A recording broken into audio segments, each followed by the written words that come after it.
makan lagi 2, makan lagi 3, makan lagi 4. Nggak selesai-selesai. Nabi Muhammad SAW tidak selesai-selesai makannya. Sampai habis.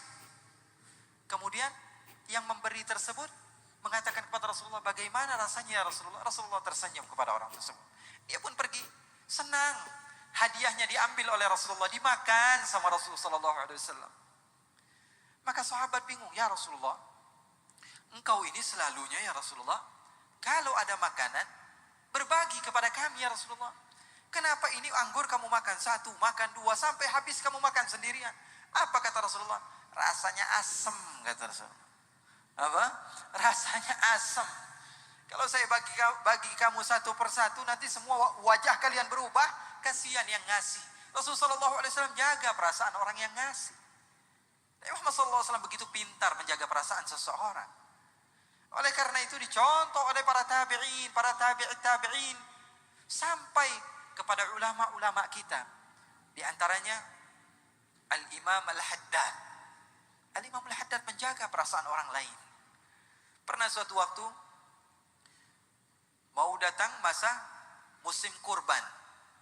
Imam Haddad kalian tahu? Al-Habib Abdullah bin Alawi Al-Haddad. Pengarang Ratib Al-Haddad. Di sini dibaca Ratib. Dibaca Ratib Al-Haddad. Al-Imam Al-Haddad memiliki kitab yang berjudul An-Nasaihud Diniyah. Punya kitab juga Risalatul Muawanah. Banyak kitab-kitab karangan beliau. Al-Imam Al-Haddad pada zaman beliau, pernah suatu waktu ada seseorang yang mengatakan kepada putranya, wahai anakku, sekarang ini sudah musim kurban.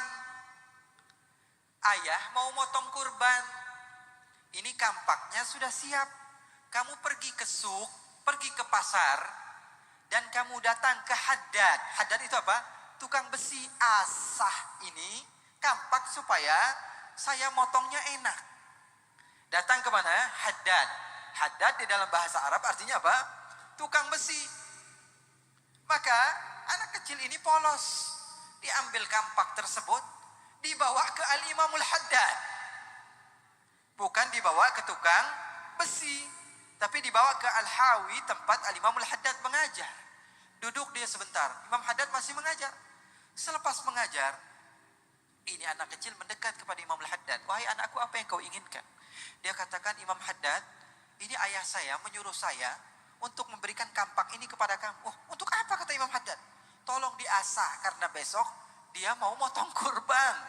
Kata Imam Haddad, oh terima kasih. Sini kampaknya. Insya Allah saya akan asahkan, kemudian besok kamu datang lagi, kamu ambil. Maka keesokan harinya bapaknya bertanya kepada anaknya, sudah kamu berikan kepada Haddad kampaknya? Sudah wahai ayah. Nih sekarang ini uangnya, kamu ambil lagi. Mudah-mudahan sudah selesai diasahnya. Diberikan uang, datang ke Imam Haddad. Imam Haddad masih ngajar. Selepas ngajar, anak kecil ini datang lagi. Imam Haddad, apakah sudah? Sudah selesai? Sudah, kata Imam Haddad. Nih kampaknya sudah saya selesaikan, kata Imam Haddad. Ini anak ngeluarin uang, diberikan uang tersebut kepada Imam Haddad. Imam Haddad bilang, enggak perlu uang, ini uangnya kembalikan kepada ayah kamu dan terima kasih banyak. Saya yang berterima kasih, kata Imam Haddad. Dibawa pulang oleh anaknya.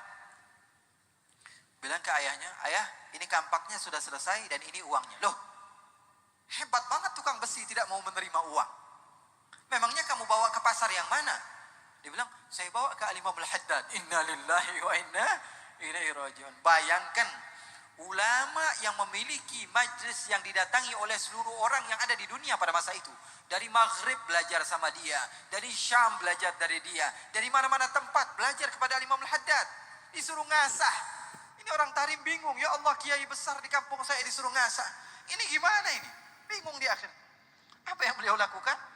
Ini bapak cepat-cepat datang ke Al-Hawi, tempat Imam Al-Haddad. Minta maaf Imam, sesungguhnya anak saya tidak tahu. Sesungguhnya anak saya memang ceroboh. Sesungguhnya, kata Imam Haddad, tidak apa-apa. Jazakumullah khairul jaza, kata Imam Haddad, terima kasih banyak. Karena engkau telah memberikan aku pahala setengah daripada pahala kamu. Kamu yang berkorban dan saya memiliki andil di dalam kurban kamu. Sallu ala Nabi Muhammad. Ini akhlak yang luar biasa yang hilang dari kita. Menjaga perasaan orang. Mau ngomong terserah. Rasulullah SAW tidaklah diutus la'anan fahasyan. Rasulullah SAW tidak, bukan seorang fahash, dikit-dikit ngomong kotor, dikit-dikit melaknat, tidak. Bahkan seseorang yang bernama Nuaiman, dia minum minuman keras, Rasulullah SAW cambuk. Kemudian minuman keras lagi, Rasulullah panggil, Rasulullah cambuk lagi. Kemudian dia minum keras lagi, Rasulullah cambuk lagi. Sampai-sampai sebagian sahabat bilang, aduh, ini orang Nuaiman, semoga Allah melaknat dia. Kenapa? Karena dia ini sering menyusahkan Rasulullah, menyakiti hati baginda Rasul sallallahu alaihi wasallam. Sudah bilang taubat, masih mengulang lagi. Rasulullah marah, muka Rasulullah memerah. Rasulullah mengatakan, la tal'anuh fa innahu yuhibbullah wa rasulah. Jangan kamu laknat dia. Dia ini walaupun maksiat, dia cinta sama Allah, cinta sama Rasulullah. Berapa banyak orang di antara kita ini maksiat, tapi hati kecil kita merasakan juga ingin menjadi hamba yang saleh, menjadi hamba yang saleha. Kalau kita ridha kepada diri sendiri, apalagi kepada orang lain. Guru kami bercerita, Al-Habib Ali Al-Jufri, bahwa suatu saat beliau bersama gurunya Al-Imam Al-Habib Abdul Qadir bin Ahmad As-Saggaf. Ada undangan makan siang. Makan siang, Habib Abdul Qadir duduk di depan, Habib Ali Al-Jufri duduk di belakang. Beliau cerita, beliau duduk di belakang, Habib Abdul Qadir duduk di depan. Kemudian sampai di rumah orang yang menjamu tersebut, beliau turun makan. Senang. Yang mengundang senang dan beliau pun senang. Bahagia, tersenyum, menyebarkan kedamaian di mana-mana. Setelah makan, Sahibul Bait bangga. Al-Imam Al-Habib Abdul Qadir bisa datang ke rumahnya. Penuh dengan kebahagiaan. Kemudian dia keluar dari rumahnya, dia mengantar sampai ke mobil. Ini tuan rumah ini saking dia senangnya kepada Al-Imam Abdul Qadir bin Ahmad As-Saggaf, dia antar sampai ke mobil. Kemudian dibukakan pintunya. Al-Habib Ali Al-Jufri duduk di belakang. Al-Habib Abdul Qadir duduk pas di depan Al-Imam Al-Habib Ali Al-Jufri. Dibukakan pintunya, kemudian Habib Abdul Qadir duduk. Ditutupkan lagi pintunya oleh Sahibul Bait. Berjalanlah mobil tersebut. Sampai sudah beberapa kilo, kata Habib Ali Al-Jufri, Al-Habib Abdul Qadir bertanya kepada saya, wahai Ali, kira-kira kalau saya turun sekarang dari mobil, Sahibul Bait yang undang saya tadi ngelihat atau tidak? Kata Habib Ali, enggak, sudah jauh wahai imam, sudah puluhan kilo, tidak akan pernah ngelihat dia dan tidak akan bisa melihat, sudah jauh. Ya sudah, sekarang kamu turun, kamu bukakan lagi pintunya. Bingung Habib Ali Al-Jufri, supirnya disuruh berhenti. Habib Ali Al-Jufri turun dari tempat tersebut, dari mobilnya, kemudian membukakan pintu depan. Ternyata apa? Tangan Al-Habib Abdul Qadir As-Saggaf dipenuhi dengan darah. Tangannya kejepit waktu ditutup oleh Sahibul Bait. Tapi dia tidak merubah wajahnya. Kenapa? Karena kasihan sama Sahibul Bait. Sudah dari awal bahagia, tiba-tiba di akhir hanya bisa menyakiti Al-Habib Abdul Qadir bin Ahmad. Maka Habib Abdul Qadir tidak mau jaga perasaan Sahibul Bait yang mengundangnya. Penuh dengan darah, menangis Habib Al-Jufri. Mengatakan, kenapa tidak dari tadi wahai Imam Abdul Qadir As-Saggaf, kamu katakan bahwa tangan kamu berdarah? Tidak. Saya jaga perasaan Sahibul Bait.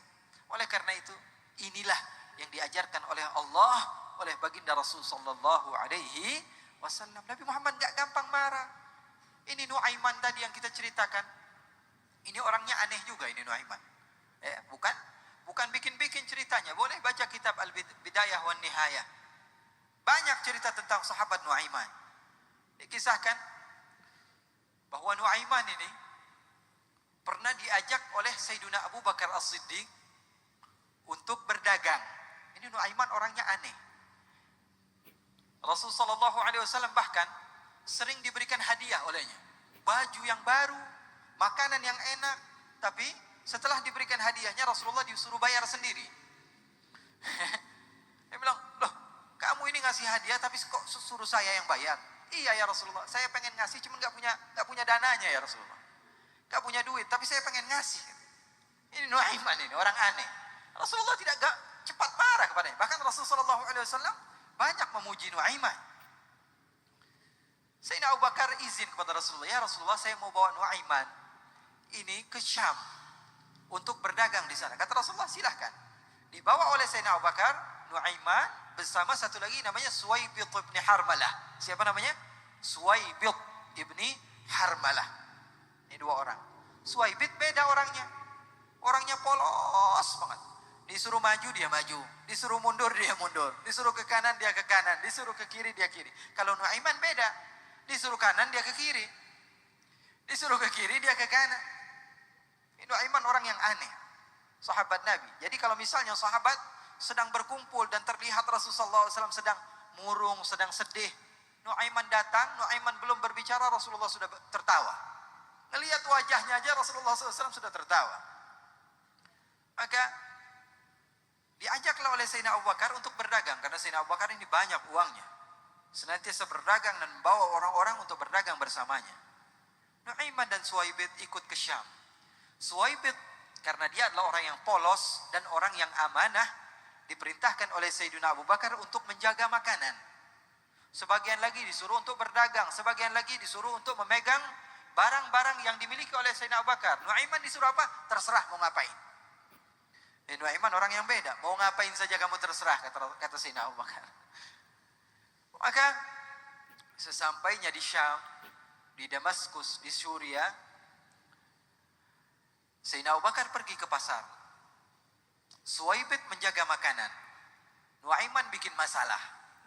Nuaiman datang kepada Suwaibid, dia bilang, "Bid, perut udah lapar. Saya sudah kebetulan ini sudah nggak kuat lagi nih. Coba makanannya mana saya mau makan. Saya sudah nggak kuat." Kata Suwaibid, "Nggak bisa Nuaiman.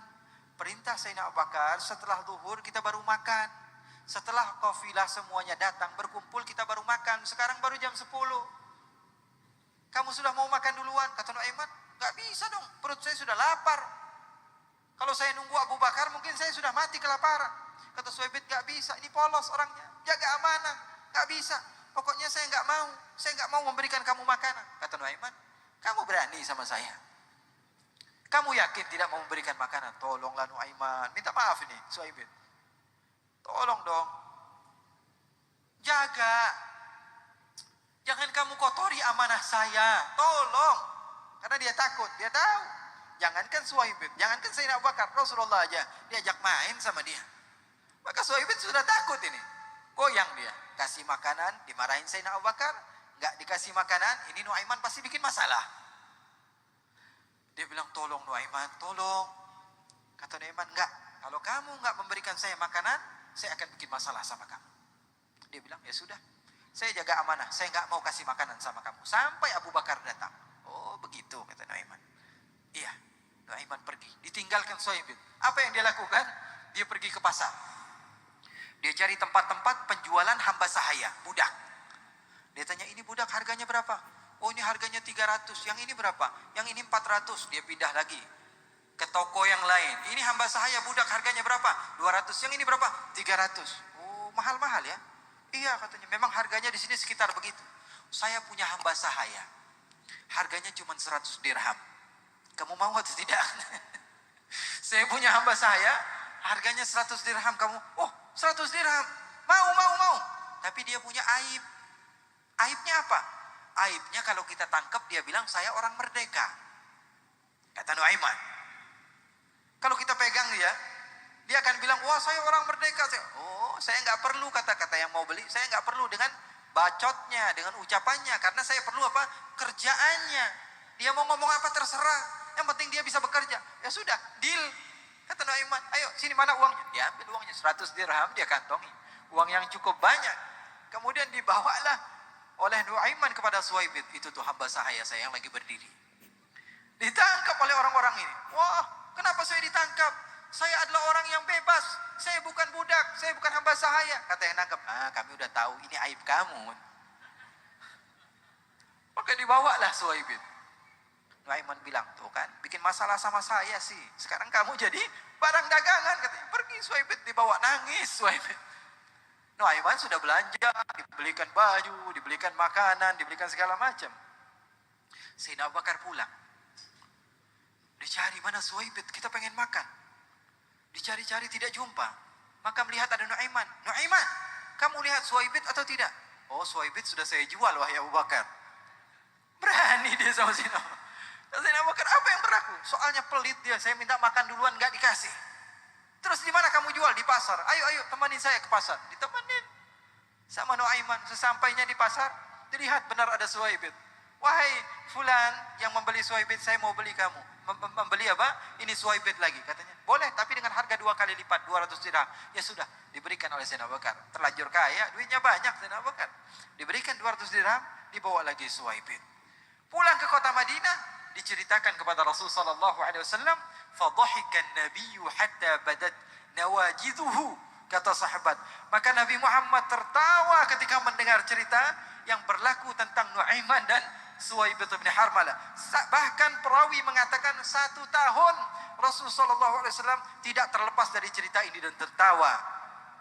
Sallu ala Nabi Muhammad. Nabi Muhammad tidak marah karena memang sudah bawaannya begitu Nuaiman.